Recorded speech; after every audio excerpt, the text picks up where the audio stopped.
Asyhadu an la ilaha illallah wahdahu la syarikalah wa asyhadu anna Muhammadan abduhu wa rasuluh wa habibuhu wa khatamun nabiyyin wal mab'utsu rahmatan lil alamin.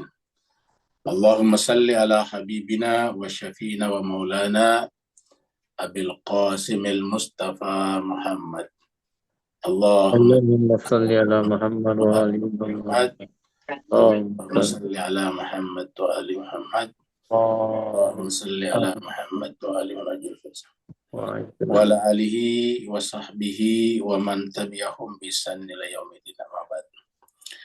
Masyiral muslimin rahimakumullah, dimanapun berada, kita kembali memperbarui puji dan syukur kita karena Allah mengatakan fashkuruli wa la takfurun. Selalulah bersyukur kepadaku dan jangan pernah kufur atau ingkar. Kita akan melanjutkan pembahasan buku Irfan atau buku tasawuf kita yang merupakan karya ulama besar abad ke-20-21, yaitu Imam Khomeini atau Ayatullah Ruhullah Khomeini rahmatullah alaih, yang berjudul Salat Ahli Ma'rifat, Rahasia Salat Ahli Ma'rifat. Dan terakhir kita sudah berbicara tentang peringkat-peringkat kesucian. Mari kita masuk ke screen untuk meneruskan halaman-halamannya.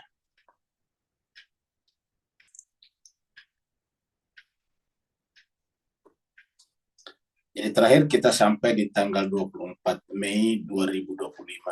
Ini adalah peringkat-peringkat kesucian. Jadi bagian 2, ya, poin 2. Jadi pada poin 2 ini kita sudah bahas sedikit. Jadi kita ulangi dari sini saja. Di sini Imam berkata, ketahuilah bahwa selagi manusia berada di alam wadah. Alam wadah itu artinya alam 3 dimensi. 3 dimensi itu berarti ada alasnya, ada dindingnya, dan ada dinding kiri dan kanannya. Kalau dalam bahasa matematika ada X, Y, dan Z-nya. Ada X, Y, Z-nya. Jadi ada 3 unsurnya. Nah, itu alam wadah. Itu adalah alam 3 dimensi kalau bahasa lainnya. Dan materi, ya, material, bahan dasar. Maka dia terus berada di bawah. Jadi katakanlah bahwa segi manusia berada di alam wadah, selagi kita masih ada di alam dunia ini, alam materi, maka manusia terus berada di bawah. Ya.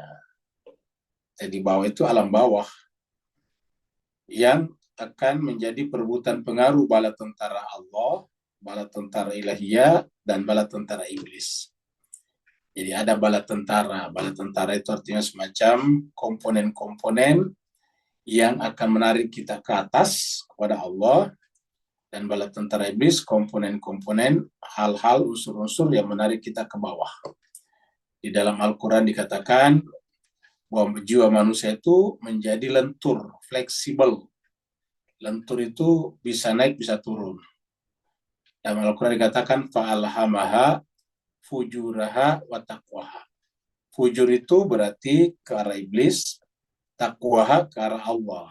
Jadi manusia seperti itu. Di kita ini sepanjang hidup kita menjadi perebutan 2 pengaruh.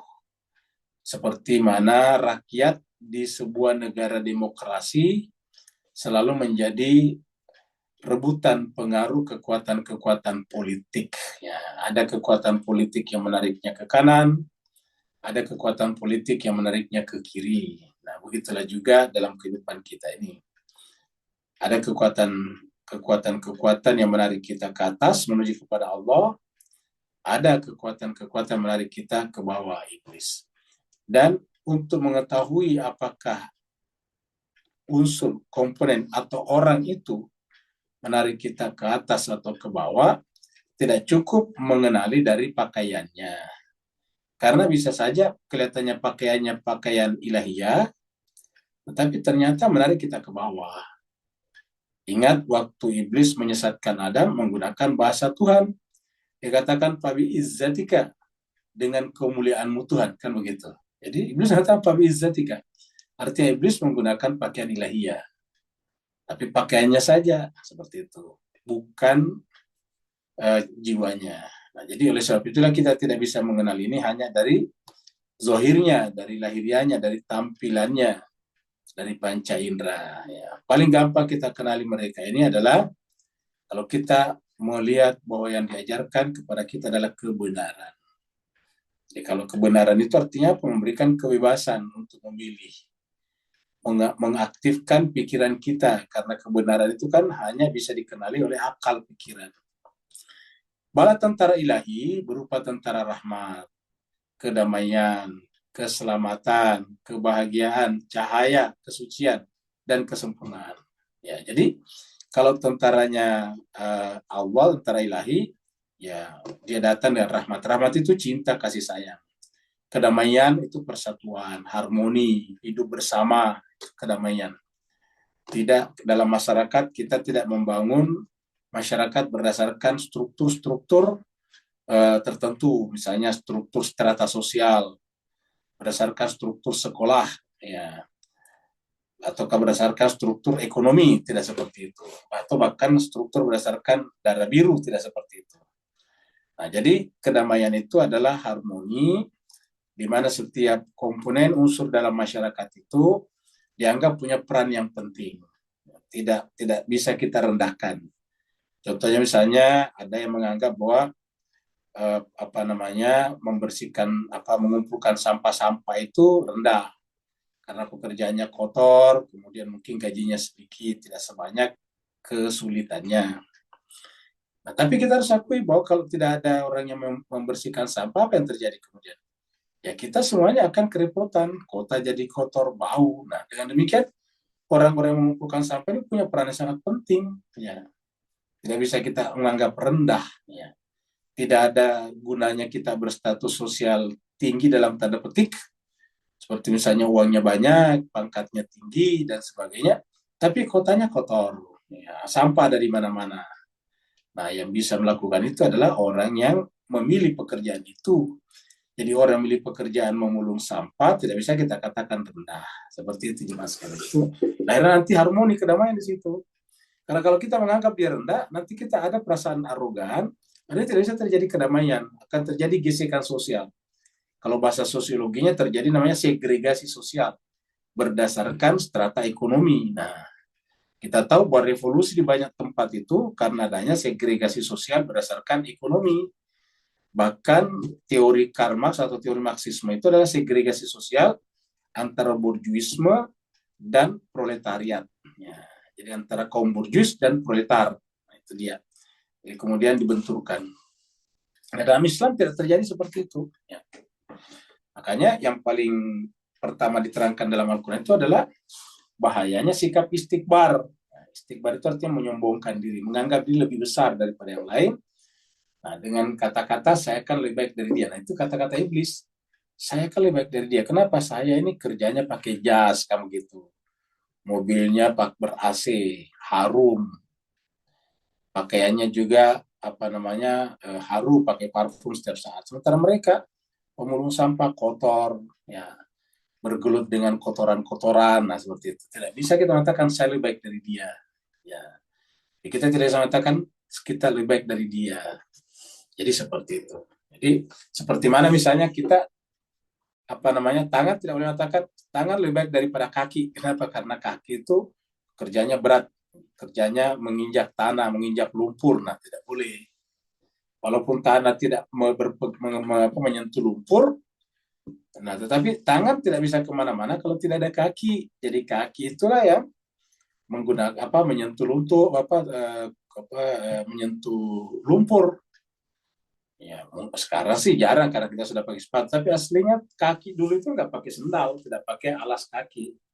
Jadi kemana-mana menginjak tanah, kalau ada kotoran menginjak kotoran itu kaki.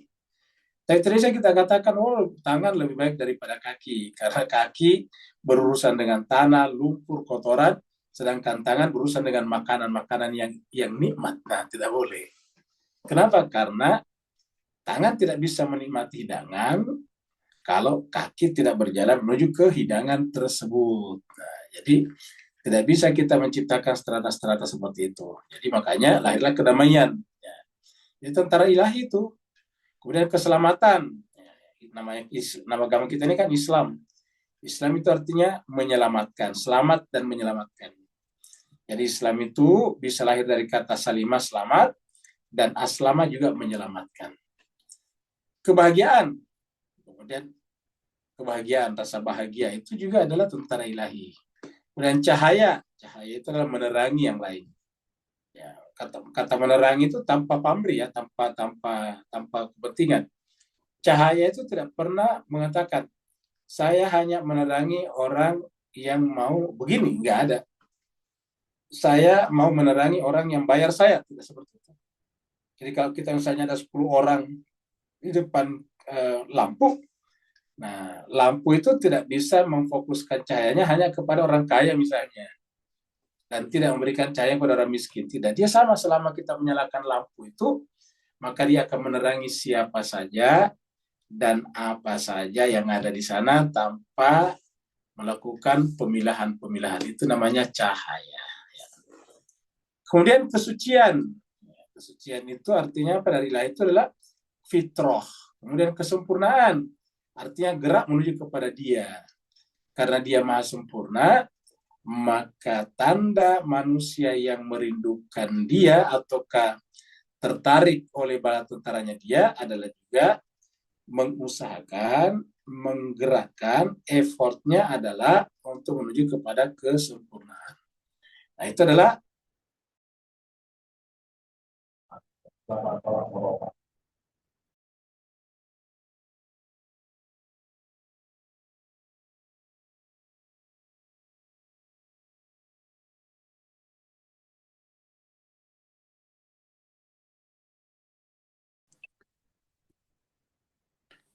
Bapak Ibu sekalian, mohon maaf tadi apa namanya ya, keluar saya ternyata.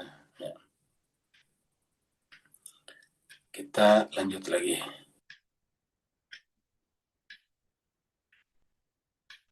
Nah, jadi kita teruskan tadi. Nah, jadi saya ulangi lagi. Jadi kalau bala tentaranya Tuhan adalah tadi rahmat. Rahmat itu kasih sayang lemah lembut.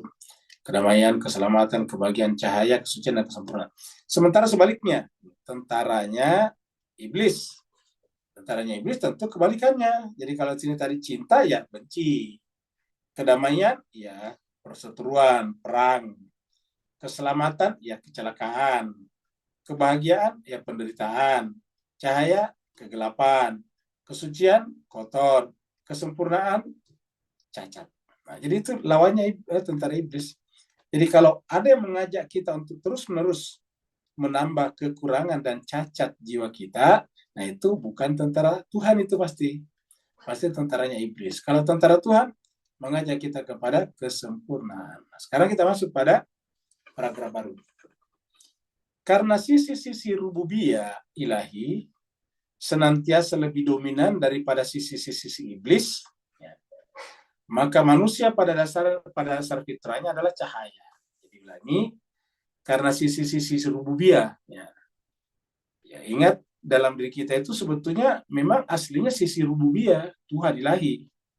Ya, senantiasa lebih dominan daripada sisi iblis. Karena sebetulnya itu di dalam kalbu kita sebetulnya tidak ada iblis, yang ada adalah Tuhan, fitrah namanya. Fitrah itu kan Tuhan yang punya, fitrat Allah allati fataran nasa alaiha. Nah, jadi iblis itu sebenarnya pendatang itu. Kalau masuk dalam diri kita, menguasai diri kita, namanya penumpang gelap. Ya, itu iblis itu penumpang gelap dalam jiwa kita. Nah, maka manusia pada dasar fitrahnya adalah cahaya. Jadi manusia itu pada dasar fitrahnya adalah cahaya. Ya. Kedamaian dan kebahagiaan. Makanya manusia itu kalau gelap dia tersiksa. Manusia itu kalau tidak ada kedamaian pasti menderita. Contohnya misalnya saudara kita di Gaza, itu pasti benar-benar menderita. Kenapa tidak ada kedamaian di sana? Yang ada perang. Ya. Begitu ya kalau kita menderita, tidak bahagia, itu pasti juga tersiksa. Nah, jadi intinya adalah bahwa fitrah manusia itu adalah cahaya, bukan kegelapan, kedamaian, bukan kekacauan, kebahagiaan, dan bukan penderitaan. Ya, semuanya ini, kebahagiaan ini bersumber dari fitrah ilahi. Yang tadi disebutkan ketika Allah mengatakan, fa'aqim wajhaka lid-dini hanifa fitratallah allati fataran nasa 'alaiha la tabdila li khalqillah. Jadi fa'aqim, hadapkanlah, luruskanlah wajah ke wajahmu. Hakim wajah kali dini, kepada din, peraturan Tuhan maksudnya. Kepada tata cara Tuhan mengajari kita kembali kepadanya, itu din. Hanifah, lurus, tidak boleh ada kepentingan. Bisa saja jalan yang kita tempuh benar, tetapi kalau ada kepentingan nanti kita boring dalam perjalanan itu. Kita banyakkan istirahat dan kemudian bahkan bisa mengalami kecelakaan di jalan itu. Jadi sebab itulah selain daripada menuju kepada adil, ada juga anunya di belakang catatannya hanifah, dalam keadaan hanif, ya. Jadi fa'aqim wajah kali dini itu tujuannya, tapi syaratnya apa? Hanif. Ya, hanif itu tidak boleh punya kepentingan-kepentingan. Ya. Fitrat Allah, kenapa kita harus menghadapkan wajah? Karena wajah hati kita adalah fitrah Allah. Fitrat Allah allati fataran nas 'alaiha. Ketika dikatakan fitrat Allah allati fataran nas 'alaiha, artinya bahwa jiwa kita itu diciptakan dengan sebuah chips, sebuah sebuah alat untuk merindukan Tuhan. Itu ada secara default, secara bawaan. Jadi kayak kalau kita punya handphone, defaultnya itu atau bawaannya itu adalah mencari signal. Jadi begitu kita masukkan kartu provider, maka dia mencari itu sinyal ya. Karena memang diciptakan. Tapi coba masukkan itu di dalam radio, nah tidak mungkin. Kenapa? Karena radio bukan untuk mencari provider, nah, dia mencari pemancar radio. Apalagi masukkan itu di dalam lembaran buku, yang nggak bisa ya, seperti itu. Saya kita beli chips, kita beli kartu SIM ya. Jadi kita beli kartu provider ya. Baru kemudian kita masukkan di tengah-tengah buku kita, ya tetap tidak melahirkan sinyal. Karena buku diciptakan bukan untuk itu, bukan fitrahnya untuk itu. Jadi sebagaimana tersurat dalam sejumlah hadis dan tersirat di dalam Al-Quran. Selagi manusia berada di alam ini, maka dengan kebebasan memilihnya, dia mampu meletakkan dirinya di bawah pengaruh salah satu dari kedua belah tentara tersebut. Nah, jadi ingat, manusia itu intinya adalah kebebasan berpikir ini, kebebasan memilih. Ini yang sering kita bicarakan dengan free will, free choice. Free will yaitu kehendak bebas, tetapi kehendak bebas itu hanya bermakna kalau choice-nya juga banyak. Coba dikasih kehendak bebas, tetapi choice-nya cuma satu. Lah enggak, bukan kehendak bebas namanya. Enggak mungkin kita memilih, kenapa? Cuma satu. Ya. Jadi minimal ada dua. Jadi kalau kebebasan memilih atau free will itu hanya bermakna berarti apabila minimal ada dua pilihan. Apa pilihannya? Misalnya di akhirat ada surga dan neraka. Di dunia ada khair dan ada syar, ada kebaikan dan ada keburukan. Ya, jadi di dunia seperti itu. Ada ihsan dan ada sayiat. Nah, itu kalau di dunia. Ya. Jadi kalau di dunia itu adalah harus ada dua pilihan itu. Ya, ada tadi takwaha, ada fujuraha. Nah, itu kebebasan memilih. Nah, manusia itu karena memiliki kebebasan memilih, dia bisa memilih secara sukarela, secara bebas, untuk meletakkan dirinya di bawah pengaruh salah satu kekuatan tersebut. Bisa saja dia meletakkan dirinya di bawah kekuasaan rububiyah Allah ini, di bawah rububiyah ilahiyah, tapi bisa juga di dalam sisi-sisi iblis. Bisa juga di dalam sisi-sisi iblis ini. Ya. Ini tergantung kita. Ini yang kita sebut tadi takwaha, ini fujuraha. Ini kebebasan memilih. Ya. Jadi kebebasan memilih menyebabkan kita mampu meletakkan diri di bawah pengaruh. Ya, Tuhan mengatakan terserah kalian. Ya, Al-Quran mengatakan man sya'a falyu'min wa man sya'a falyakfur. Yang mau beriman silakan, yang mau kafir juga silakan. Itu kan Tuhan mengatakan begitu. Kata-kata falyu'min itu kan silakan. Mansya, siapa yang mau, fal yu'min, silakan beriman. Faman syaa fal yakfur, yang mau kafir silakan juga, kata Tuhan. Cuma kata Tuhan, setiap pilihan ada akibatnya, ada ujungnya, ada endingnya. Kalau dia beriman, endingnya kebahagiaan. Kalau dia kufur, endingnya adalah penderitaan. Jadi masing-masing ada.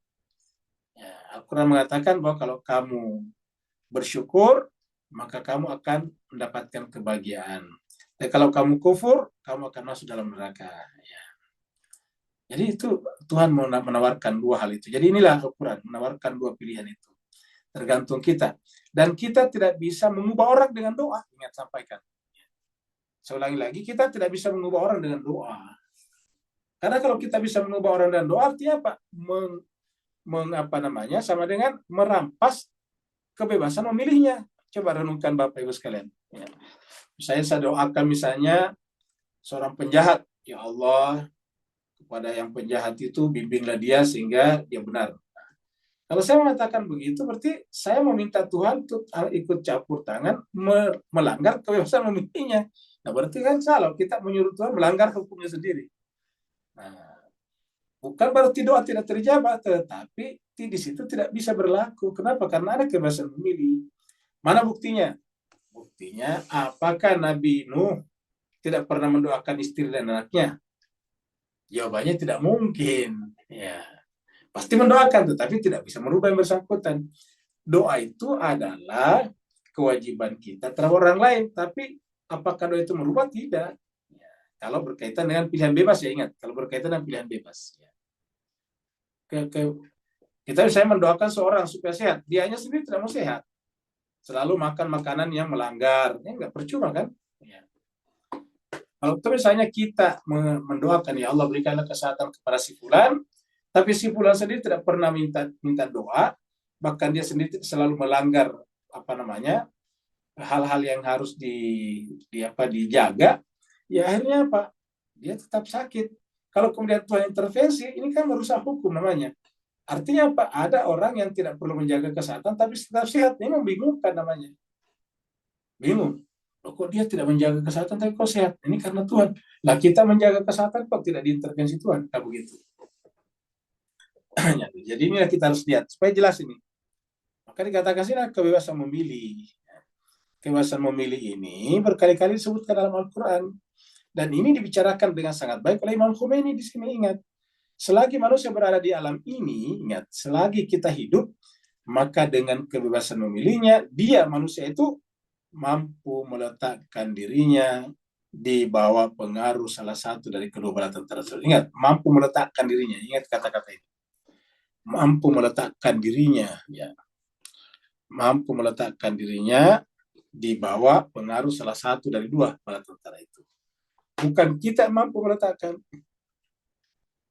Kalau kita mampu meletakkan orang, satu, berarti kita telah melanggar kebebasan memilih. Yang kedua, bertentangan dengan cerita Al-Quran atau ayat-ayat Al-Quran.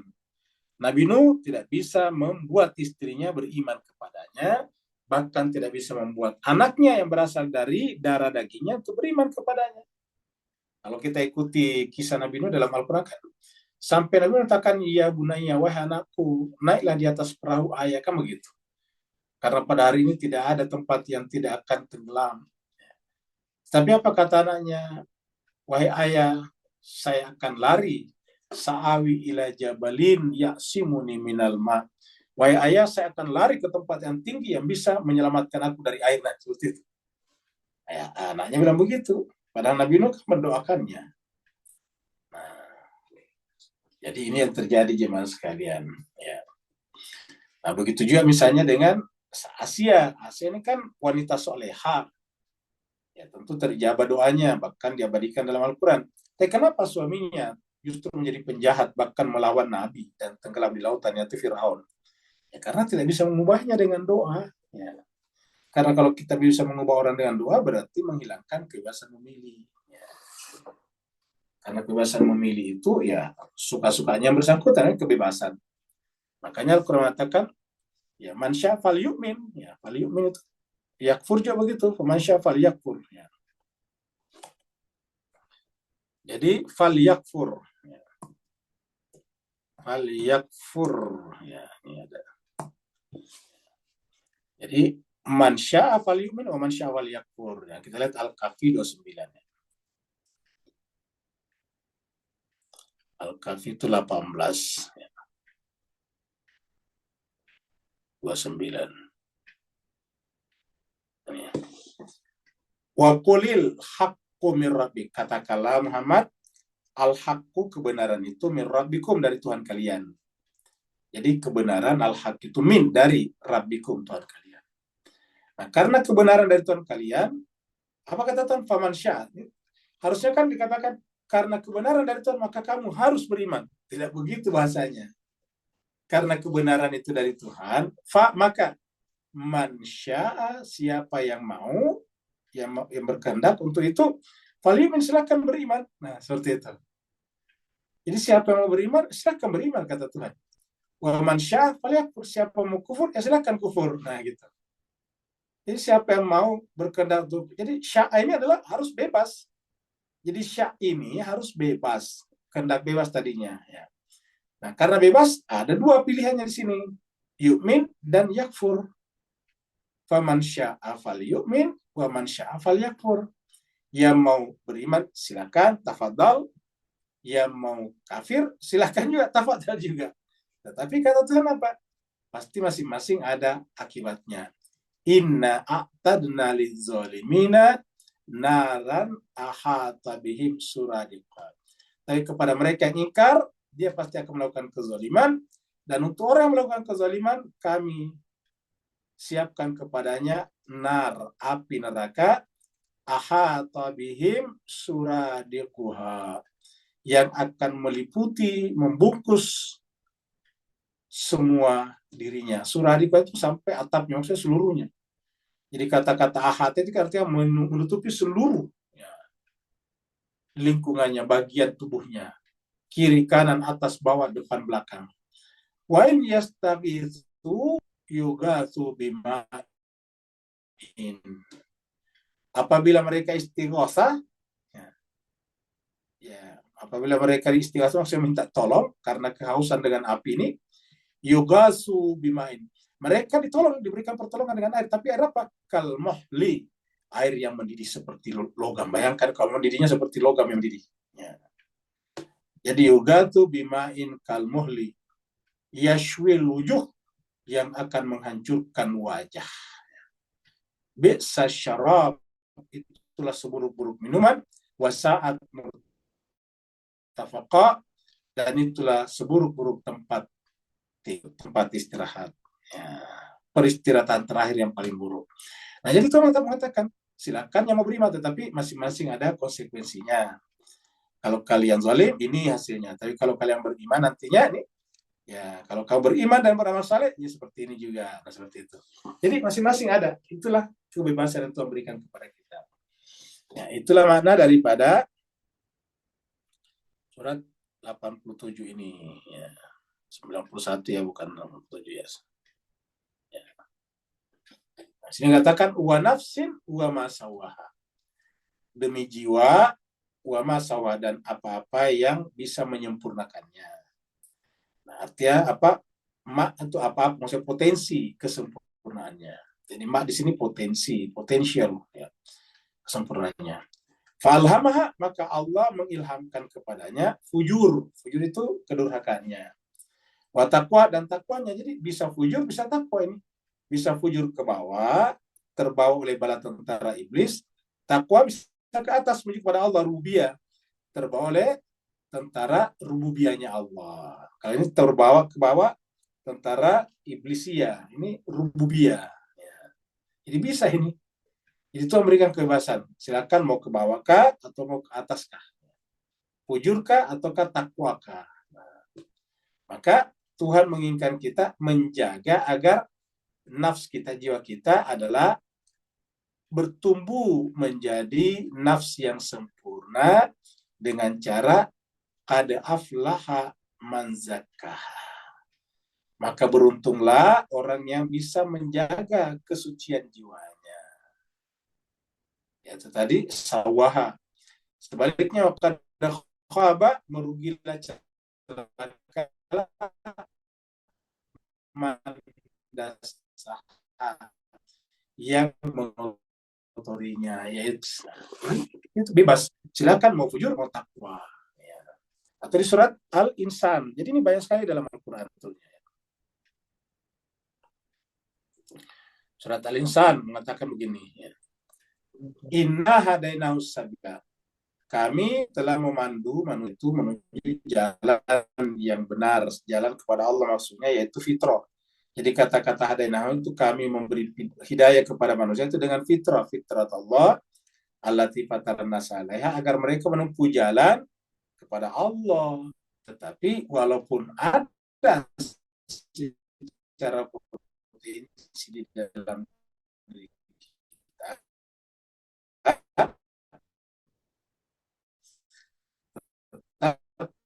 tadi yang berlaku adalah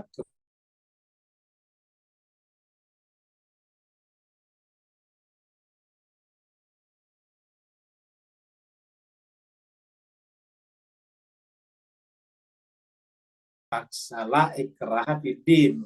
Jadi seperti itu. Baru kemudian inna atadna, sebenarnya kami telah menyediakan, menjanjikan lil kafirin ini yang kemudian. Artinya kalau kau milih kufur, silakan, ini dia.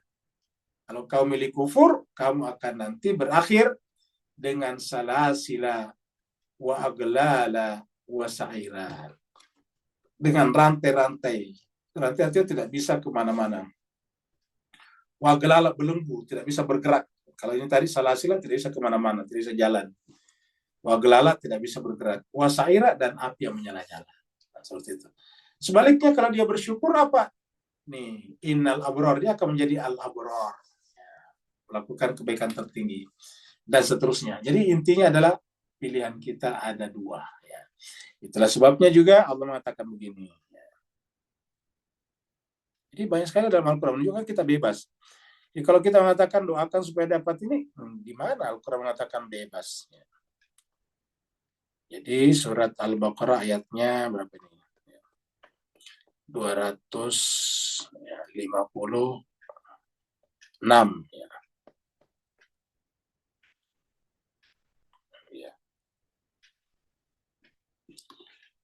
La ikrah fiddin, tidak boleh ada paksaan dalam agama. Tidak boleh dipaksa. Kenapa? Tuhan mengatakan silakan bebas. La ikrah fiddin, tidak boleh ada ikrah. Ikrah itu maksa. Tidak boleh maksa orang dalam hal agama.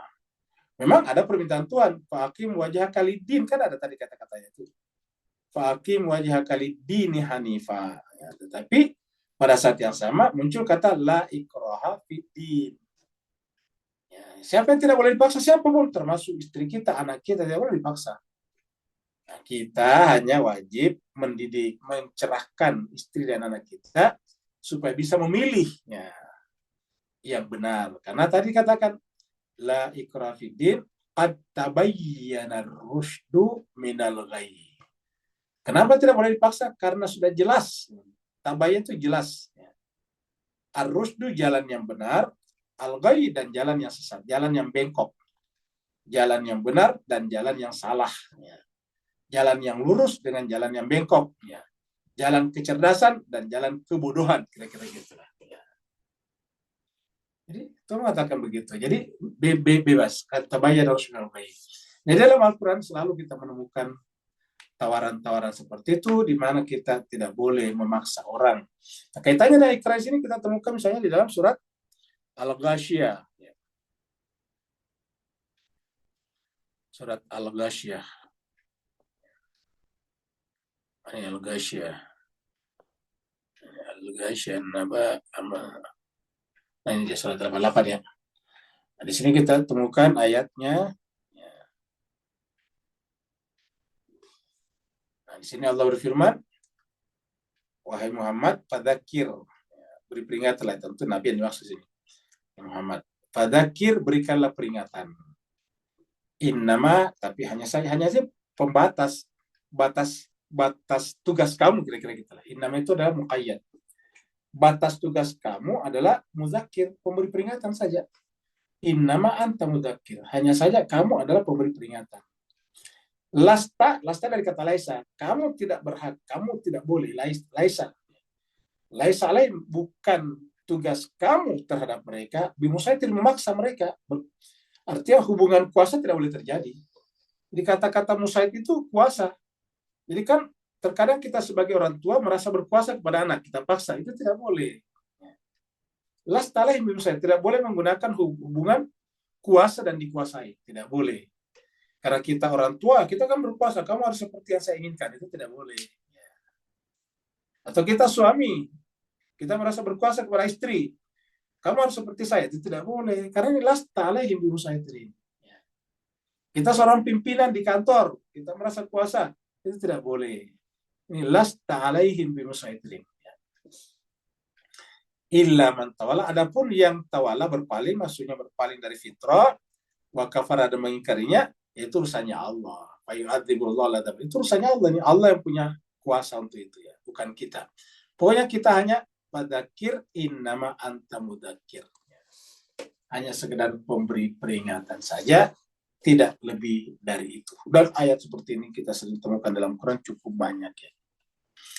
Nah, jadi kesimpulannya ini dibicarakan dengan baik dalam buku ini. Jadi, selagi manusia berada di alam ini, maka dengan kebebasan memilihnya. Ingat, kebebasan memilihnya. Penekanannya di sini.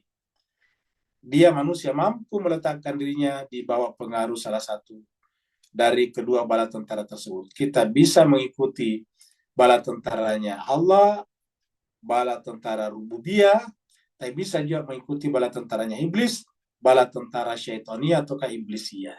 Terserah kita, kata Tuhan. Ya. Faman sya'a falyu'min wa man sya'a falyakfur. Silakan, kata Tuhan. Ya.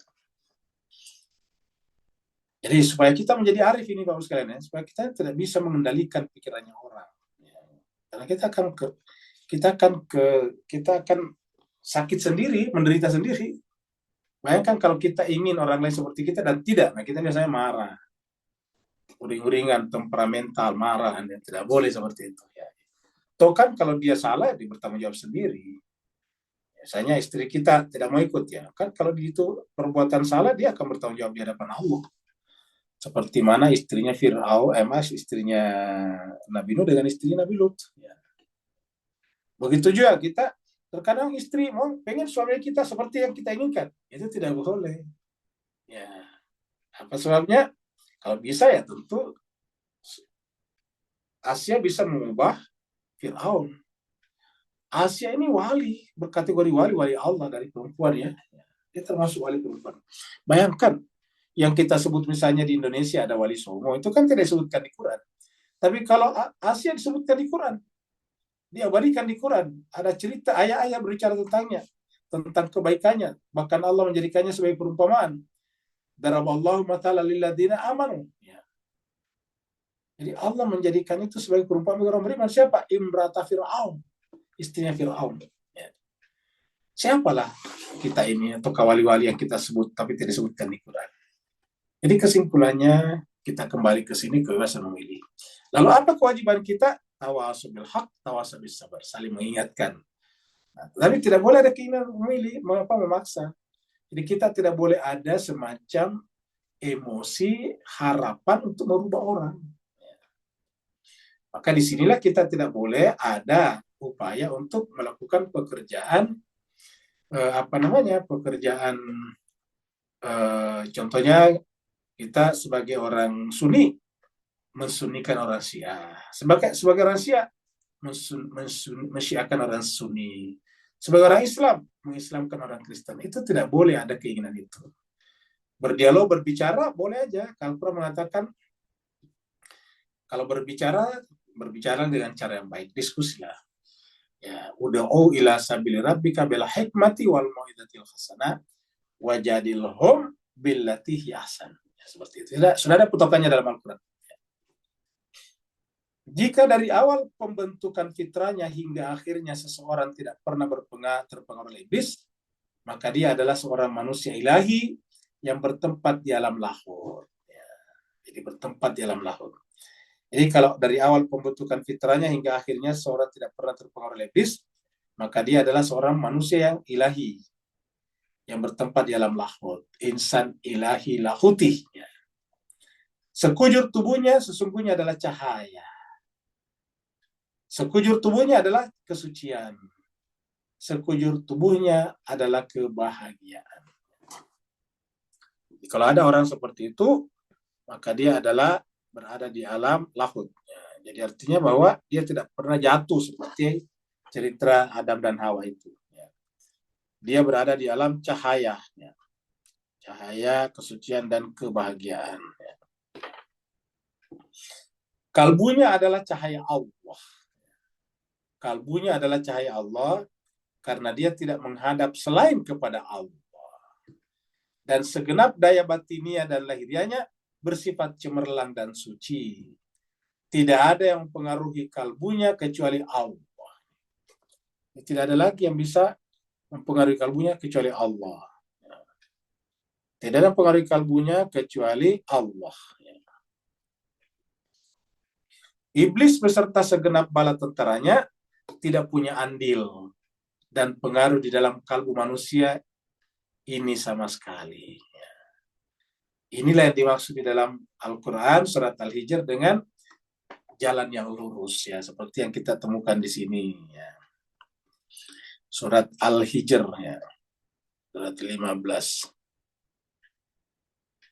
Ya, ayatnya 39-40 di sini. Ya.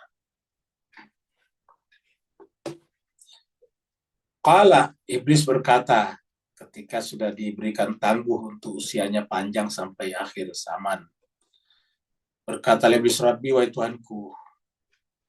Bima, ingat, iblis itu bicara Tuhan juga. Ini menggunakan kata Rabbi juga, Tuhan juga. Ini tidak semua orang mengatakan Rabbi. Rabbi itu adalah benar, karena iblis juga berkata Rabbi. Dia berdoa juga, ini kan doa ini sebetulnya. Ya. Di atas ini doanya iblis, ya. Ini kan doanya iblis nih. Ya. Qala, iblis berkata, Rabbi, wahai Tuhanku, fa'anzirni ila yaumi yub'atsun. Ya. Beri tangguhlah aku sampai hari yang ditentukan. Jadi tidak semua orang berdoa itu benar dari Allah. Iblis saja berdoa. Ya.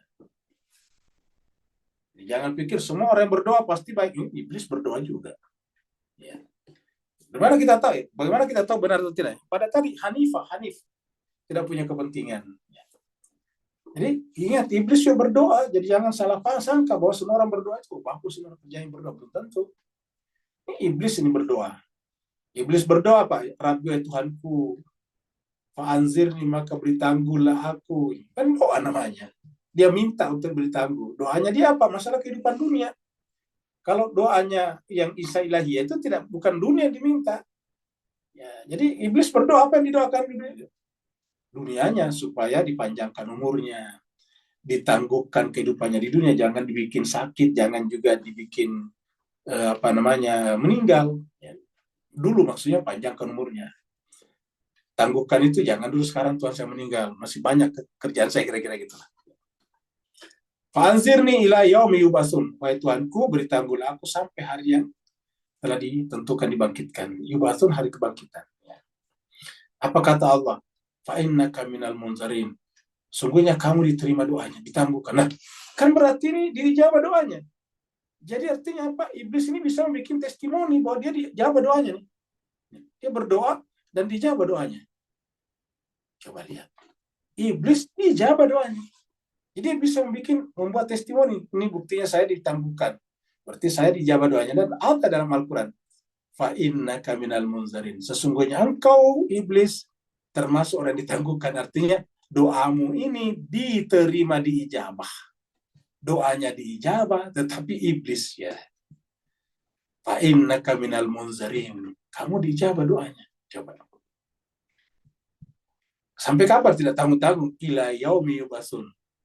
Doamu dijabah, kamu akan diberi tangguh sampai hari yang ditentukan. Ila yaumil waqtil ma'lum. Sampai waktu yang telah ditentukan. Qala, nah iblis belum berhenti berdoa.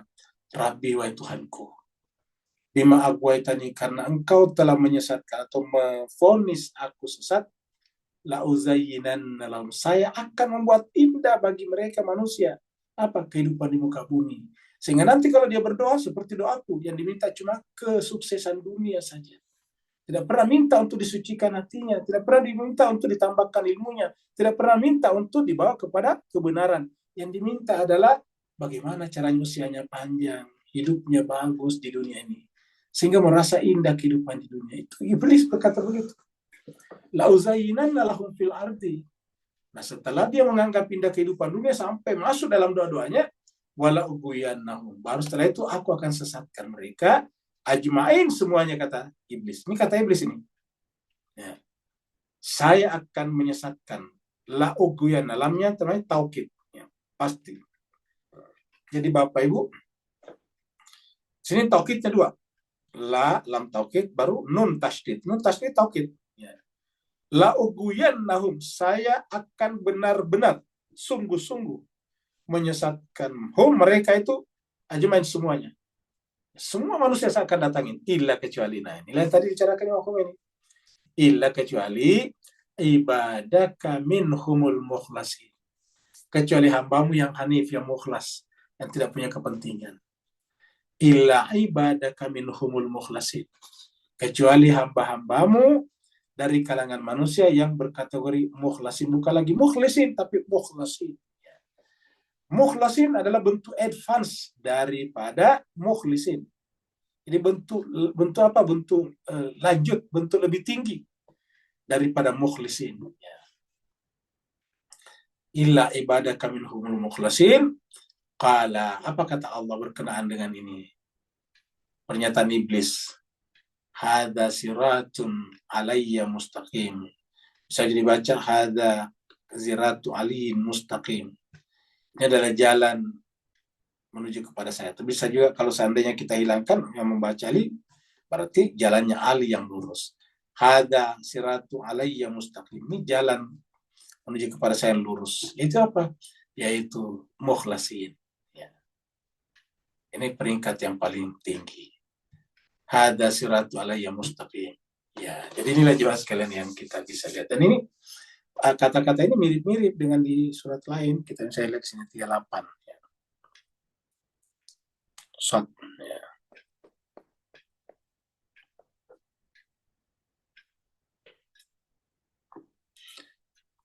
Nah, kita lihat di sini. Nah, jadi kita lihat ayat 78, 72 sampai seterusnya. Kita lihat saya di sini. Ya. Ini doanya tadi iblis lagi nih. Berdoa lagi nih. Jadi doanya iblis dia berikan dalam Quran dan dijawab pula. Coba. Qala, iblis berkata atau berdoa nih. Rabbi wa Tuhanku fa'anzirni ila yaumil yub'atsun. Beri tanggul aku sampai kepada hari yang ditentukan. Ini surat Sad. Tadi kan surat Al-Hijr. Nah, jadi begitu pentingnya bahwa doa iblis itu dijabah. Jangan berpikir orang dijabah doanya itu lantas menjadi wah hebat ini. Jadi Rabbi fa'anzirni ila yaumil yub'atsun. Qala, kemudian Allah berfirman, fa innaka minal munzarin. Kalau bahasanya, wahai iblis, doamu aku terima, aku ijabah. Maka kamu akan saya jadikan makhluk yang hidup usianya panjang, ditangguhkan. Ilal munzarin itu ditangguhkan, maksudnya panjang umurnya. Ila yaumil waqtil ma'lum, sampai waktu yang telah ditentukan. Qala, kemudian apa kata iblis setelah dijabah doanya? Fabi izzatika, ini menggunakan bahasa Tuhan ini. Bayangkan fabi izzatika, dengan kemuliaanmu Tuhan. Jadi bahasanya bahasa agama. Ya. Makanya tadi kita katakan apakah dia itu tentara iblis atau tentara Tuhan, ini tidak bisa kita lihat dari pakaiannya. Tidak bisa kita lihat dari zohirnya, dari eksoteriknya. Ya. Kenapa? Karena iblis saja jelas-jelas menggunakan kata fabi izzatika. Itu kan arti fasih berbicara tentang Tuhan. Ya, doa, isinya doa. Wahai Tuhanku yang tadi. Isinya adalah doa. Ya. Rabbi. Ya. Sekarang dia berkata, ya Allah, fabi izzatika, dengan kemuliaan. Enak sekali kata-kata ini, fasih. Dengan kemuliaanmu Tuhan. Coba. Dengan kemuliaanmu Tuhan. La'uguyannahum ajma'in. Aku pasti akan menyesatkan mereka semuanya. Mereka semuanya. Ajma'in semuanya. Ya. Illa kecuali ibadaka minhumul mukhlasin. Kecuali hamba-hambamu yang mukhlas. Nah, jadi jemaah sekalian, ini kan menjelaskan kepada kita bahwa benar-benar ada kekuatan-kekuatan itu. Ya. Jadi tidak ada yang pengaruhi kalbunya kecuali Allah. Iblis beserta, ini bagi orang yang mukhlas tadi ya. Dia mukhlas tadi itu adalah tidak ada yang mempengaruhi kalbunya lagi kecuali Allah. Kan tadi kan mengatakan, iblis mengatakan ilah. Jadi ilah itu iblis tidak bisa menjangkau.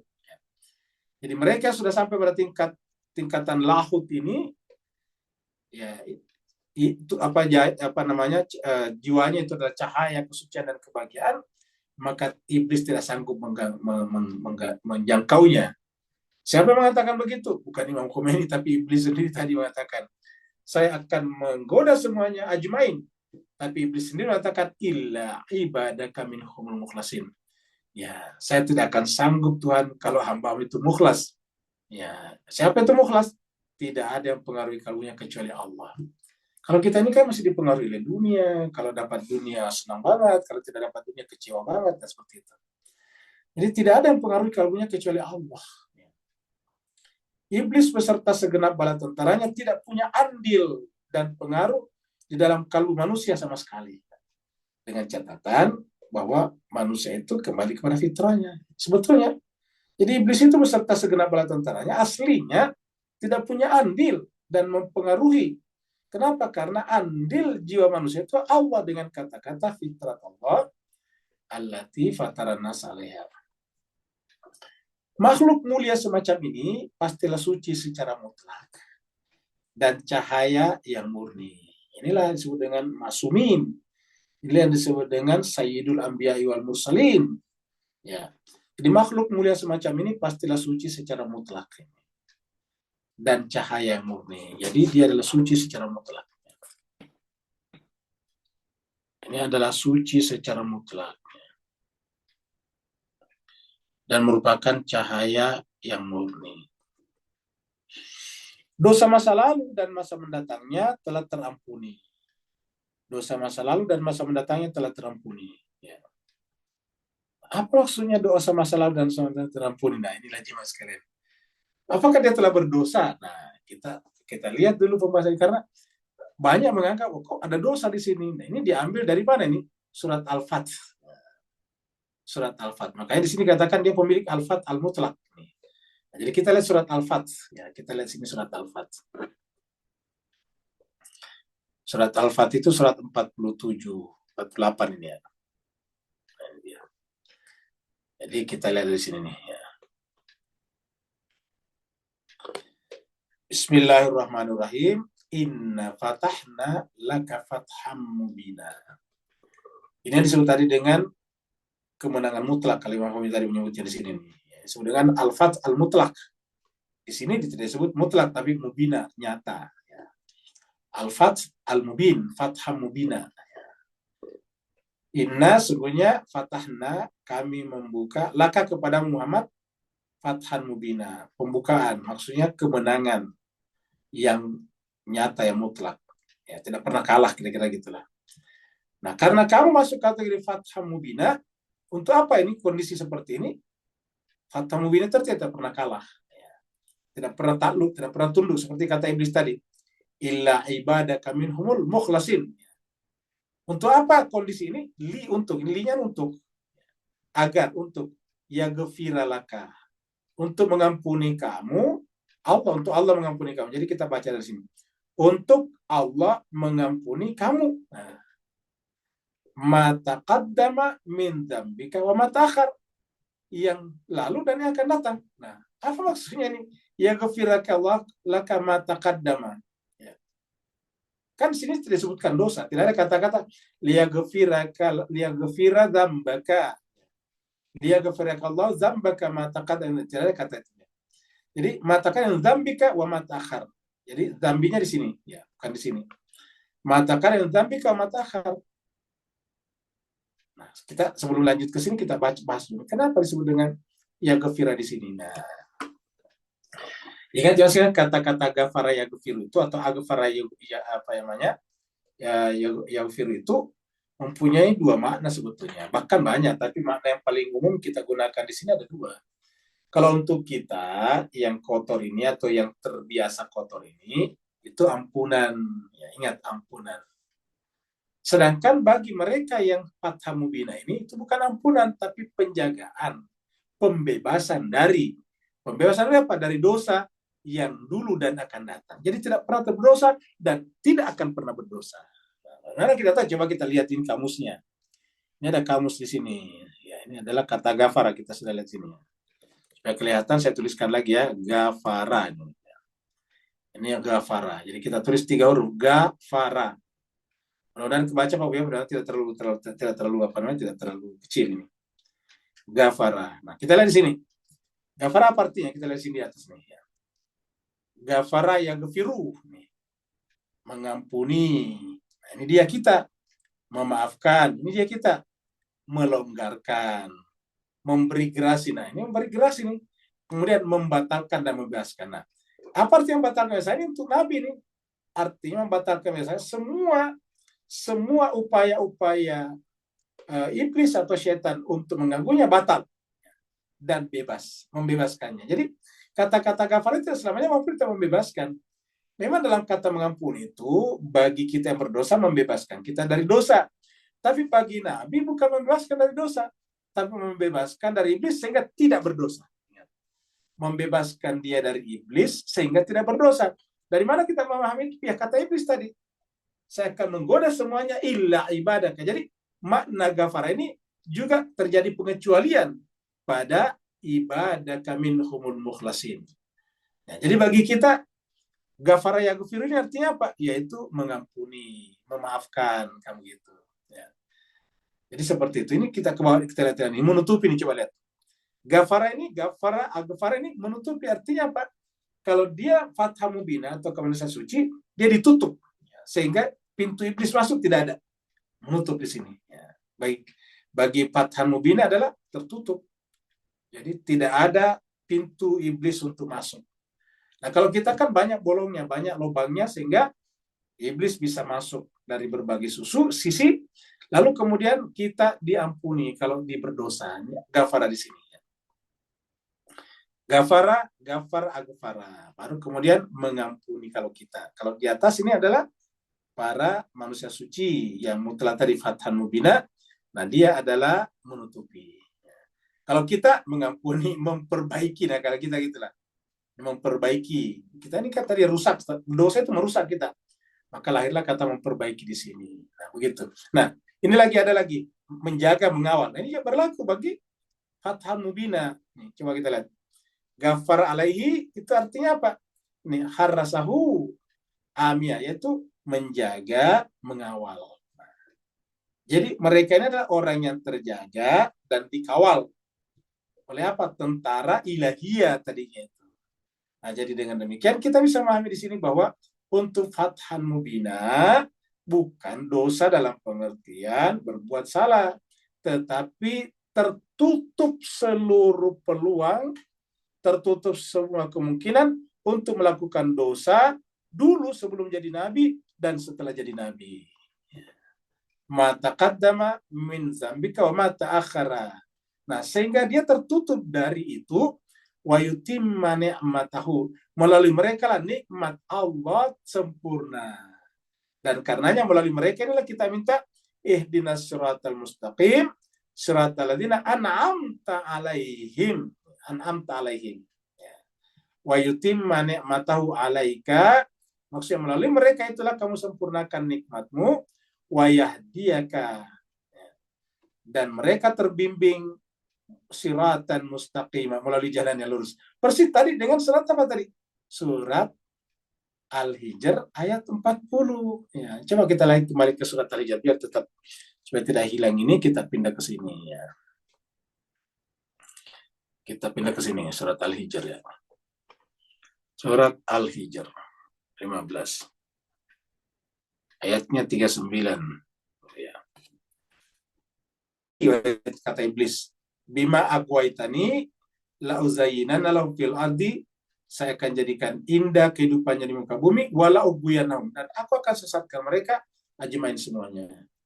Illa ibadaka minhumul mukhlasin, kecuali hamba-hambamu dari kalangan manusia yang mukhlasin, humnya manusia.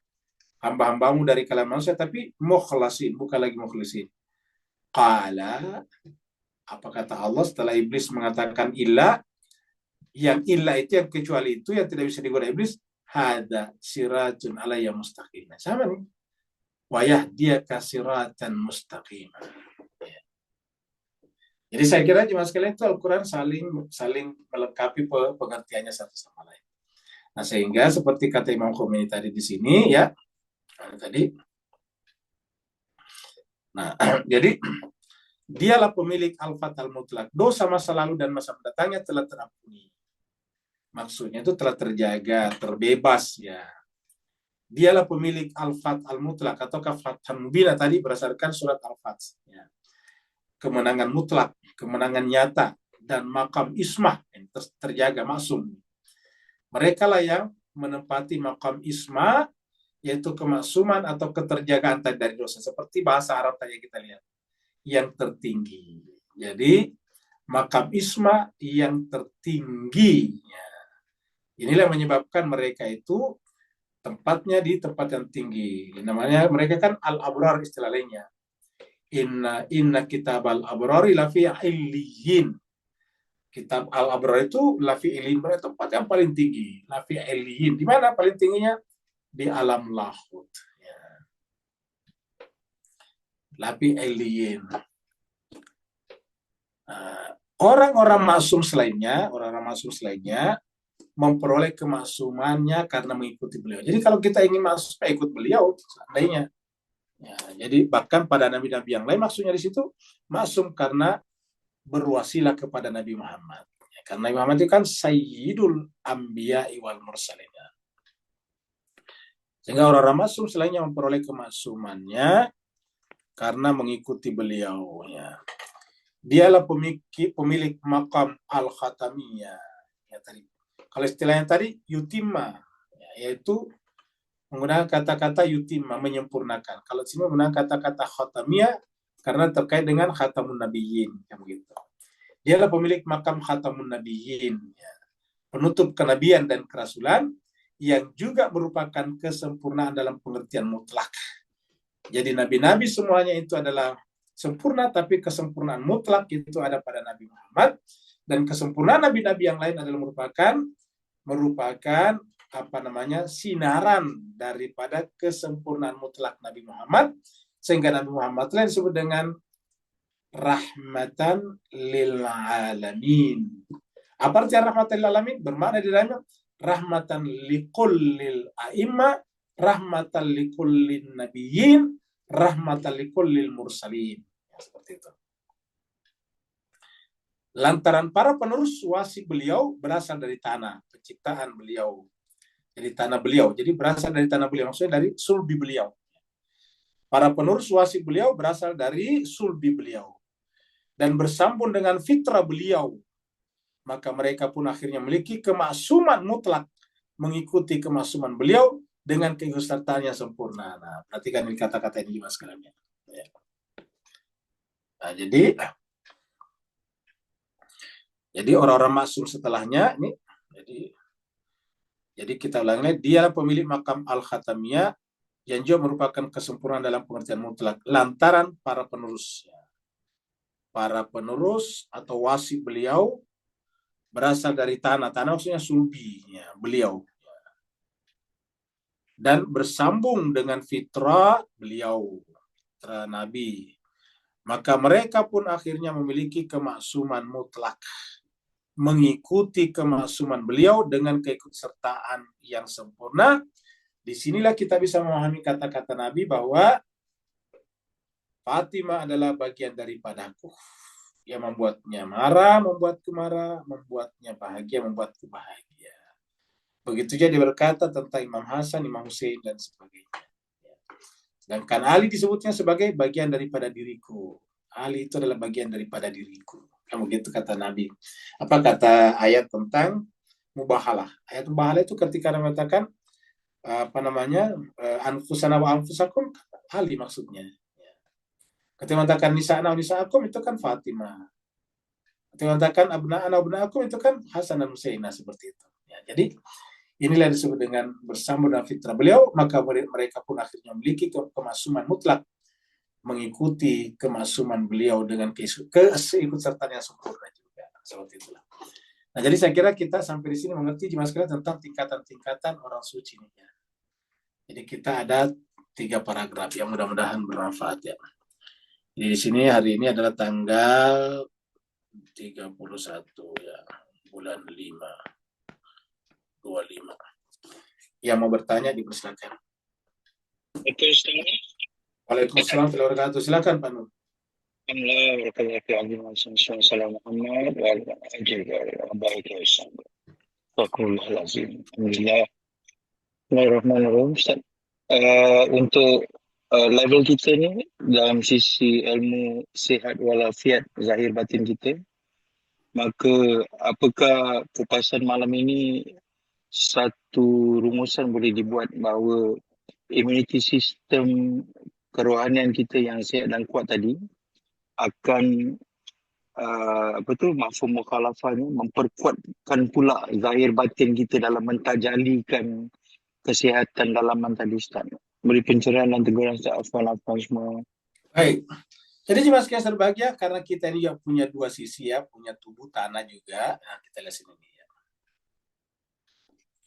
Jadi kita punya tanah. Jadi kita ini punya tubuh manusia manapun, kita manusia punya 2 sisi ya. Sisi pertama adalah tubuh. Ya. Tubuh ini kita sebut dari tanah ya. Kemudian kedua punya jiwa. Jiwa ini dari fitrah. Ya. Jadi kita punya tubuh dari tanah, punya fitrah. Nah, kalau tubuh kita karena dia tanah, setara sama dengan tanah-tanah yang lain. Sama dengan pohon dan sebagainya, hewan, sama. Itu kan apa itu semuanya? Alam semesta, langit, bumi, tumbuh-tumbuhan, hewan-hewan, semuanya adalah merupakan tajalli, manifestasi daripada Allah. Jadi tubuh kita secara keseluruhan, dari ujung ke ujung kaki sampai ujung rambut, dari bagian luar tubuh kita sampai bagian dalam misalnya peredaran darah dan sebagainya, itu semuanya adalah tajalli daripada Allah. Ingat, tajalli, manifestasi daripada Allah. Menggunakan kata tajalli, itu adalah tubuh kita. Sama kalau sering kita terangkan, kalau kita melihat batu yang kita lihat Allah, itu tajalli Allah. Dalam Al-Quran dikatakan, walillahil masyriku wal maghribu. Kepunyaan Allah lah timur dan barat, fa'aina matuallu, maka kemana saja atau apa saja yang kamu lihat, kamu temui, fatamma wajhullah, kamu saksikan di sana wajah Allah. Jadi batu, kembang, apapun yang kita saksikan adalah wajhullah, artinya manifestasi daripada Allah, termasuk tubuh kita, karena tubuh kita dari tanah. Tubuh kita lahir dari ujung ke ujung kaki sampai ujung rambut, dari kulit luar kita sampai kepada peredaran darah kita, urat-urat kita, ya, jantung, paru-paru kita, liver, dan macam-macam kita, itu semuanya adalah tajalli daripada Allah. Sedangkan jiwa kita yang tidak kelihatan, jiwa ini tidak punya wadah, tidak tersimpan dalam suatu tempat yang 3 dimensi, yang wadah tadi. Jiwa kita ini adalah tidak bisa ditemukan tempat tinggalnya. Kita hanya bisa merasakan dan mengetahui kalau dia ada, jiwa kita. Nah, lalu siapa jiwa kita ini? Kalau tubuh adalah tajalli daripada Allah, jiwa kita adalah fitrah. Jadi kalau tubuh adalah tajalliyah, maka ini adalah fitriyah, fitrah. Ini adalah tajalli, ini adalah fitrah. Ya, begitu. Mana lebih utama? Lebih utama fitrah. Kalau tajalli itu kan semacam bayangan. Tajalli Tuhan, manifestasi Tuhan. Jadi kalau kita melihat misalnya kembang, ya kembang bukan Tuhan, tetapi tajalli daripada Tuhan. Tapi kalau melihat jiwa kita, memang Allah mengatakan fitrah Allah. Fitrah Allah itu fitrah Allah. Fitrah Allah. Jadi jiwa kita itu hakikatnya adalah fitrah Allah. Jadi dia tidak menggunakan kata tajalli, tapi fitrah Allah allati fataran nas alaiha. Jadi fitrah kita dalam jiwa adalah fitrah Allah. Jadi dengan demikian, yang bisa menyinari sisi tubuh kita ini adalah fitrah kita. Fitrah kita ini adalah cahaya, Sedangkan ini kan cuma bayangan. Ingat, bayangan itu kan sebetulnya adalah gelap. Bayangan itu kan gelap. Nah, sedang bayangan ini adalah gelap. Sedangkan ini adalah apa? Ada cahaya. Fitrah itu cahaya, nur. Maka dengan memancarnya fitrah, tubuh kita menjadi baik. Tapi kalau jiwa menjadi rusak, cahaya yang tidak memancar, maka tubuh menjadi rusak. Inilah yang dimaksud dalam sebuah hadis, inna fil jasadin mudghah, fa idza saluhat saluhal jasadu kulluh, wa idza fasadat fasadal jasadu kulluh, ala wahyal qalb. Ya. Dalam diri manusia itu ada segumpal daging atau ada sesuatu yang kalau dia baik, baiklah semuanya. Ini maksudnya baiklah tubuh ini. Kalau ini rusak, rusaklah semuanya. Ya, jadi kita lihat tergantung dari ini. Kalau ini baik, baiklah semuanya. Kalau ini buruk, buruklah semuanya. Artinya mana yang lebih substantif? Substantif adalah ini. Substansialnya ini. Yang penting ini. Ya. Ini ikut di sini. Ya. Nah, dengan demikian, pertanyaan Pak Nur tadi kita sudah lihat bahwa ya secara umum semuanya adalah tajalli, tetapi secara khusus inilah tajalli yang sesungguhnya. Sedangkan jiwa kita itu sebetulnya adalah fitrah. Kenapa? Jiwa ini tidak bisa dilihat, tidak bisa dirabah. Tidak ada yang bisa meraba jiwa. Ya, tidak ada yang bisa melihat jiwa, bahkan pemiliknya sendiri. Tapi semua orang menyadari kalau jiwanya ada. Semua orang menyadari kalau jiwanya ada. Ya. Ada lagi yang lain? Waalaikumsalam. Waalaikumsalam warahmatullahi wabarakatuh. Silakan, Pak. Ustaz, yang kedua Ustaz, dalam konteks Laisa kami li syai' berhubung kait dengan fana fi solah dalam bab ma'rifah ni. So siapa yang akhirnya terlihat waktu kita mampu mentiadakan la maujuda illallah. Dari pencerahan tak siapa kita terlihat? Barakallahu fi afan semua. Nah, jadi Mas Keser bahagia, kita sudah sampaikan, ini juga dibahas tadi sore bahwa ada wujudnya dan ada maujud. Jadi ada wujud dan ada maujudnya. Maujud ini kita tulis kecil ya, maujud. Maujud ya. Jadi ada wujud, ada maujud. Kalau ditulis sesuai dengan bahasa Arab ini ada wawnya di sini, maujud dari kata waw, maujud ya, ada wujud. Jadi ini adalah disebut biasa dengan wujud mutlak ya. Wujud mutlak. Ya, wujud mutlak ini sama dengan wajibul wujud ya, wajibul wujud. Wajibul wujud ya. Sedangkan yang ini ya, sedangkan yang ini adalah wujud mungkin ya. Wujud mungkin atau wujud relatif, kita sebut wujud ini karena ini ada mutlak, ini pakai relatif. Karena mutlak lawannya relatif ya. Nah, yang kita sebut wujud relatif di sini adalah wujud mungkin, lawannya wujud wajib ya. Ini adalah wajib atau mungkin wujud ya. Mungkin wujudnya. Seperti itu. Jadi wujud mungkin. Ya. Mungkin wujud. Ya. Ya. Wujud mungkin, wujud relatif, wujud mungkin. Artinya wujud mungkin ada. Nah, di mana kita bisa bedakan ini kalau kita katakan, contohnya, ya. Ini tadi sore kita bahas ya, ini kita ulangi lagi. Kalau kita mengatakan ada, ya. Ada, oh ada tadi sini nih, di sini saja. Ini nih. Ada mangga, ada durian, ada bulan, ada kursi dan seterusnya, ada dan lain. Nah, jadi sebetulnya kata ada di sini, ada di sini, ada di sini nih kita pakai ini. Ya. Kata ada di sini, ada di sini, ada di sini, ada di sini sama. Ya. Yang berbeda ini, ingat, yang berbeda ini mangga, durian, bulan, kursi, lemari, kambing, sapi semua berbeda di sini. Tapi ini semuanya sama. Kita gunakan pada ada apapun juga sama. Jadi ini bisa kita tulis begini. Kita tulis di bahasa ini. Ya. Jadi kita bisa tulis seperti ini. Ya. Nah, kita tulis tadi di sini misalnya apa tadi katakanlah kambing, ya. Mangga, durian tadi, ya. Bulan, kursi, atau apapun juga ya kita sebutkan. Nah, kita bisa tulis kayak gini, itu pakai begini. Kita bisa tulis pakai begini. Nah, baru kita tulis ini ada. Jadi kata ada cuma satu saja. Jadi kita tuliskan kata ada cuma satu di sini ya. Jadi ada bisa dipakai, ada kambing, ada mangga, ada durian, ada bulan, ada kursi. Tapi tidak boleh dibalik. Kita tulis di sini misalnya ada, ya kita tulis di sini ada di sini ya. Ya, ada, ada,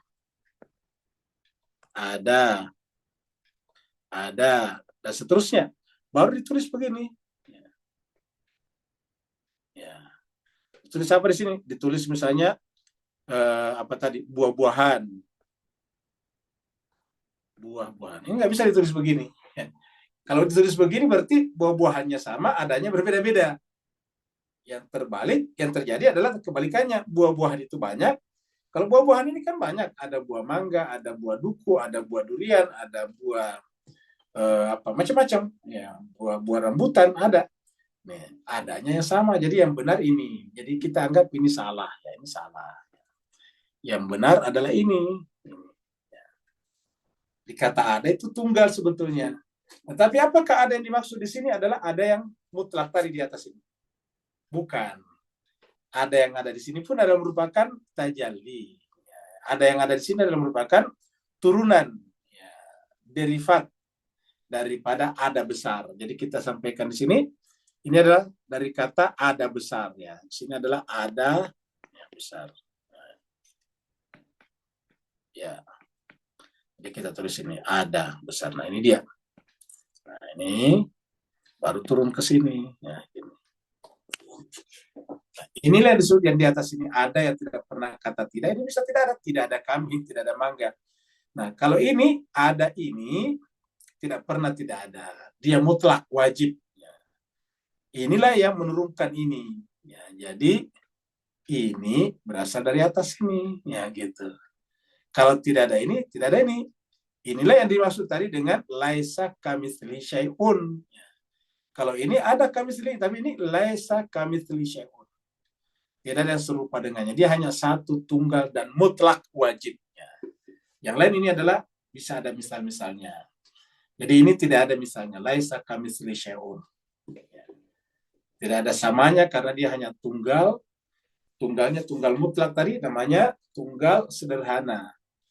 Namanya tidak tersusun, gairu murakkab tadi istilahnya. Tidak tersusun, tidak terstruktur, dan sebagainya. Seperti itu. Ada lagi yang lain? Ada Kalau Pak tidak, Ustadz? ya Iya, silakan. iya ini. Pak Ustadz, tadi dijelaskan bahwa selagi manusia berada di alam dunia ini, kita memiliki kebebasan memilih. Ya, jadi iblis pun berdoa kepada Allah, minta agar kita bisa disesatkan sampai hari kiamat. Dan kemudian kita juga sebagai orang tua juga berdoa yang mengikuti yang surat Ibrahim ayat 40, Robbi ja'alni muqimah sholati dan seterusnya, Pak Ustadz. Nah itu jadi kita main tarik-tarikan gitu Pak Ustadz. Energinya main tarik-tarikan dengan iblis begitu. Karena di sini dibilang dia mampu meletakkan dirinya di bawah pengaruh salah satu dari kedua bala tentara itu. Apakah rububiyah, apakah sisi iblis yang lebih dominan? Bagaimana Pak Ustadz? Baik, terima kasih banyak. Kita bicara dulu tentang doa. Bahwa doa bagi kita itu adalah harapan, cita-cita, ide-ide. Ya. Jadi kalau kita berdoa, Rabbana hablana min azwajina wa dzurriyyatina, atau kata tadi, Nabi Ibrahim berdoa, Rabbi ja'al hadza balada amina wa junubni wa baniya an na'budal asnam. Kamu gitu. Jadi doanya Ibrahim katakan, Rabbi ja'alni, ya. Jadi kalau Rabbi ja'al hadzal balada amina. Jadi kalau negeri ini aman, wajnubni, dan jadi jauhkanlah aku, wabaniya, dan anak-anakku, anak budal asnam, dari menyembah berhala. Atau dari Rabbi ja'alna muqimas shalah wa min dzurriyyatina, dan seterusnya. Itu ada doa seperti itu. Tetapi itu bagi kita adalah ide, cita-cita, keinginan supaya kita bersungguh-sungguh untuk menyelamatkan anak kita dalam pengertian mendidik dengan baiknya, memberikan yang terbaik bagi dia supaya dia tidak berada pada tempat yang memungkinkan iblis untuk menjangkaunya secara bebas. Contohnya kita tempatkan anak kita pada pendidikan yang baik, tentu iblis tidak menjangkaunya dengan bebas. Tapi kalau kita biarkan anak kita bergaul secara bebas, berarti iblis menjangkaunya secara bebas. Nah, jadi kita itu adalah cita-cita kita. Tetapi pilihan terakhir, apakah dia menjadi A, B, C, D, itu kepada anak kita, anak itu sendiri. Tidak boleh kita paksakan. Kewajiban kita sebagai orang tua ada. Nah, ketika kita sebagai orang tua, maka kita menempatkan diri kita sebagai apa tadi, tentara ilahiyah yang berusaha untuk menempatkan. Tapi tentara di sini tidak boleh maksa, tadi kita sudah bahas tadinya. Kita hanya menempatkan anak kita pada tempat yang terbaik, tetapi apakah nanti anak itu menjadi A, B, C, D, itu adalah tergantung anak itu sendiri. Berlaku tadi, man syaa falyu'min wa man syaa falyakfur. Apakah ini namanya tarik-tarikan dengan iblis? Bukan. Ini namanya berfastabiqul khairat, ya, berlomba-lomba kepada kebaikan agar iblis jangan menjangkau anak-anak kita. Ini yang disebut dengan tawasobil haqqi, tawasobis sabar. Ataukah di tempat lain dikatakan bersabar. Jadi dalam mendidik anak kita butuh kesabaran. Karena kita sendiri diuji oleh Tuhan dalam mendidik anak kita. Bukan hanya anak kita, tapi kita juga. Contohnya kita cerita tentang Nabi Yakub yang baru kita selesai membahas surat Yusuf, ya, di Tadabur. Jadi Nabi Yakub itu karena sabarnya, apa yang terjadi kemudian? Anaknya Yusuf selamat, kemudian yang kedua adalah anak-anaknya menjadi baik. Karena sabar, jadi sabar inilah. Nabi Yakub tidak pernah memaksakan kehendaknya kepada anaknya. Tapi dia hanya sabar terus-menerus, walaupun terkadang diserang secara verbal oleh anaknya dengan menyebutnya sebagai sesat dan sebagainya. Tapi Nabi Yakub tetap sabar dan sabar. Bahkan menggunakan kata-kata sabran jamila. Ini baru kita selesai bahas di surat Yusuf. Akhirnya apa yang terjadi? Anak-anaknya ternyata pada akhirnya juga baik. Berdamai dengan anak-anaknya. Anak saudara-saudaranya Yusuf berdamai dengan Yusuf. Saudara-saudaranya Benyamin berdamai dengan Yusuf dan Benyamin. Seperti itulah. Nah, inilah yang mampu kita lakukan, Bu Erna. Jadi kita tidak mampu lebih dari itu. Kita melakukan yang terbaik, tetapi kita tidak boleh ada keinginan untuk memaksa anak kita. Karena kalau kita ada keinginan memaksa anak kita, berarti itu bukan hidayah yang kita inginkan, tetapi hawa nafsu. Hawa nafsu kita lah yang kita ingin cangkokkan, yang kita ingin kloningkan ke dalam anak kita. Harusnya yang kita cangkokkan, kloningkan kepada anak kita adalah hidayah, petunjuk. Ya. Dan petunjuk itu adalah bersifat mencintai, mengasihi, dan menghargai kebebasan. Ada lagi sebelum kita tutup? Syukran Pak Ustaz. Afwan ya. Kalau tidak ada lagi, kita... Assalamualaikum Ustaz. Waalaikumsalam. Silakan Pak Nur. Afwan Ustaz. Macam mana pula dalam konteks Nabi Khidir yang Allah beri ilmu jauh ke depan, satu anak akan manfaat daripada tajali kesolehan mak bapak dia yang dah meninggal. Kemudian dalam konteks yang lain, anak yang satu lagi ni perlu dimatikan sebab akan mengakibatkan sesuatu porak-poranda kalau tidak dimatikan. Beri pencerahan Ustaz. Barakallahu fiik al-afwan. Baik, terima kasih banyak. Jadi sebetulnya jemaah sekalian berbahagia, di surat Al-Kahfi ini yang berbicara tentang perbuatan-perbuatan Nabi Khidir dan Nabi Musa adalah berbicara tentang rahasia-rahasia. Jadi siapapun yang mati, yang mematikan adalah Allah. Ingat, siapapun yang mati adalah matikan adalah Allah. Bagi orang yang beriman, kematian anaknya tidak membawa duka, cita yang sangat dalam kepadanya. Maksudnya tidak membuat dia menyesal. Tidak membuat dia menuntut Tuhan. Ya. Kalau anaknya meninggal selalu mengambil hikmah. Selalu ada blessing in disguise di sana. Yaitu bahwa kalau anaknya meninggal dunia, dia selalu berpikir bahwa Allah akan memberikan yang lebih baik. Sehingga tidak ada pemberontakan dalam hati. Ya. Jadi itu yang dimiliki, itulah rahasianya. Nah, sebaliknya bagi orang yang hanya melihat aspek zohirianya, anak saya kan mati pada faktanya. Nah, akhirnya kemudian dia marah.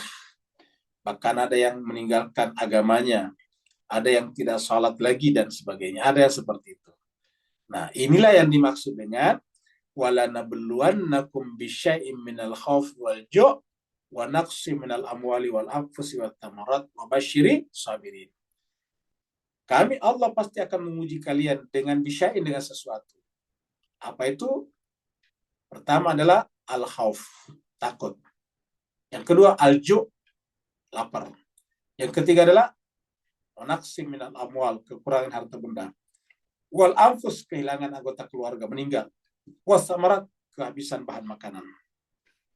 Semuanya ini kalau kita lihat ini kekurangan-kekurangan. Ya, yang namanya al-khauf, takut, berarti kan kurang berani. Ya. Ju kan berarti lapar, berarti kurang kenyang, kurang cukup makannya. Kekurangan harta benda berarti kan miskin, atau kekurangan harta benda artinya tidak cukup hartanya, dan seterusnya. Semua kata-kata kurang atau minus ini adalah dalam rangka tangga untuk menuju kepada kesempurnaan. Jadi tidak ada orang mencapai gerakan kesempurnaan kalau tidak bermula dari yang kurang. Kita hanya bisa bergerak ke sana kalau kita kurang dulu, baru namanya mencapai gerak kesempurnaan. Makanya kan Allah mengatakan kepada nabinya juga, wa wajadaka a'ilan fa'agna. Dia Allah menemukan kamu dalam keadaan a'ilah, tidak punya apa-apa. Fa'agna, lalu kemudian disempurnakan. Jadi selalu bermula dari situ. Makanya dikatakan bahwa proses dari kurang menuju kepada kesempurnaan itu senjata yang paling penting, yang paling mendasar adalah sabar. Dan itu yang terjadi pada Nabi Yakub tadinya. Jadi ketika kita hidup ini, ingat tadi kata Imam Khomeini mengatakan, selama kita masih berada dalam wadah, tadi ini kata-kata ini, ya selama kita berada dalam dunia yang penuh dengan apa tadi ini, wadah yang ada anunya ini, kita selalu berada dalam pengaruh ini. Ya. Kita selalu berada dalam ada tadi di sini. Ya. Kita selalu berada di dalam pengaruh keduanya. Jadi salah satu daripada keduanya ini dia nih. Ya. Selagi manusia berada di alam ini, ya, maka dengan kebebasan milihnya dia mampu meletakkan dirinya di bawah pengaruh salah satu. Atau di tempat lain dikatakan selama kita masih berada di alam wadah, ya, di alam tiga dimensi ini, maka kita akan selalu didekati oleh iblis tadinya. Nah, tetapi bagi mereka yang bisa bisa menutup pintu-pintu itu dengan menjadikan Allah atau kesempurnaan sebagai cita-citanya, objek puncak gerakannya, maka dia akan tertuntun tadi, dituntun oleh Allah SWT. Maka kesempurnaan bagi kita itu adalah merupakan cita-cita. Karena seperti tadi dikatakan di sini, siapa saja yang ingin sempurna seperti mereka, Allah akan bimbing. Ya. Jadi mencoba kita mengikuti mereka. Ya. Jadi kita akan coba mengikuti kesempurnaan mereka, maka berharap kita juga akan mendekati. Kalau kita tidak bisa menjadi maksum dan tidak mungkin kaya, tapi kita akan bisa bersama dengan mereka. Tadi dikatakan mereka adalah al-abror, dan kita minta tawaffana ma'al abror. Wafatkanlah kami bersama dengan al-abror. Nah, jadi semua yang dibicarakan tadi dalam kaitannya dengan Nabi Musa dan Nabi Khidir adalah bahwa kita berasal dari kekurangan. Jadi, kalau kita orang beriman tadi, orang saleh, maka dia menerima anaknya mati demi berpikir bahwa pasti akan diberikan yang terbaik. Seperti itu. Terima kasih banyak atas perhatian Bapak Ibu sekalian. Mohon maaf atas segala kekurangan. Wa'alaikum minkum. Wassalamualaikum warahmatullahi taala wabarakatuh. Waalaikumsalam warahmatullahi wabarakatuh. Terima kasih banyak. Ya, sama-sama. Terima kasih banyak.